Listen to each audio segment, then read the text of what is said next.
লাইফে প্রথমবার রামকেল মেলা গেলাম, এমন হঠাৎ করে কি দেখলাম, চলো তাহলে একটু হিস্টোরিটা তোমাদের শেয়ার করি।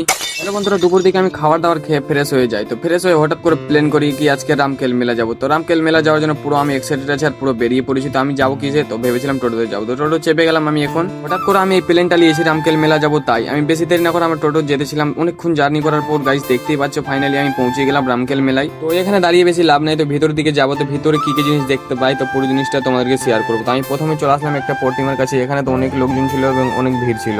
একটু দুঃখিত গাইস, ওই প্রতিমার নামটা আমি ঠিক করে জানছি না, তার জন্য বলতে পারলাম না। তো আমি যেতেছিলাম, তো যেতে যেতে ফাইনালি গাইস আমি পৌঁছে গেলাম বারোদুয়ারিতে। বারোদুয়ারি দেখতে পাচ্ছি এটা আমি এসেছি এখানে। তো ভিতরে কি কি হচ্ছে চলো তাহলে ভিতরের দিকেও দেখাচ্ছি, কত কি আছে, কত লোকজন আছে এবং সবকিছু দেখতে পাবে তোমরা। বলতে গেলে গাইস আমি রামকেল মেলা এটা লাইফে প্রথমবার আসলাম, তার জন্য তোমাদেরকে হালকা করে শেয়ার করছি। রামকেল মেলা এসে এত মজা বা এত সুন্দর লাগবে আমি কখনোই ভাবিনি, না হলে আগে মিস করতাম না গাইস। এটা আমি এসে খুবই বুঝতে পারলাম। যারা যারা আসনি চলে আসবে গাইস, এত এত সুন্দর জায়গা মিস করো না। এটা বারোদুয়ারিতে এসে এত লোকজন দেখতে পাবো, কোথাও জায়গাও পাওয়া যাচ্ছে না গাইস। তো আমি এদিকে উপরে দাঁড়িয়ে দাঁড়িয়ে তোমাদেরকে হালকা করে শেয়ার করছি, ভিডিওটা করলাম হালকা করে। চলো তাহলে সাইডের একটু সৌন্দর্যটা দেখিয়ে দিই তোমাদেরকে। তো দেখতেই পাচ্ছ সবুজ সবুজ সবকিছু, আর ওইদিকে কত সুন্দর মৌসমটা গাইস, আর মানুষ এদিকে বসে আছে দেখে ব্যাকগ্রাউন্ডের ভিউটা কত সুন্দরই লাগছে, তাই না বন্ধুরা? তো এখানে অনেকক্ষণ ছিলাম, তার জন্য আমি ভাবলাম কি এখানে আর থাকবো না, তার জন্য একটা মন্দির চলে আসলাম। তো মন্দিরে এসে এত সুন্দর লাগলো মন্দিরটা দেখে। দেখতে পাচ্ছ গাইস কত সুন্দর ব্যাকগ্রাউন্ড, আর মন্দিরটা নিউ করে তৈরি হয়েছে, এটা এবার দেখতে পেলাম নতুন। তো ওদিকে একটু রাধাকৃষ্ণ কীর্তন হতে ছিল, তো আমি ওখানে ছিলাম। তো এটা ব্লগটা আমার এখান থেকে ছিল গাইস, তো হালকা করে শেয়ার করলাম। এখন ছোট ক্রিয়েটর আছে, একটু সাপোর্ট করবে। তো কেমন লাগলো কমেন্ট করে জানাবে, আর লাইক করে সাবস্ক্রাইব করতে ভুলবে না। চলো তাহলে নেক্সট বারে দেখা হচ্ছে, ভালো থাকবে।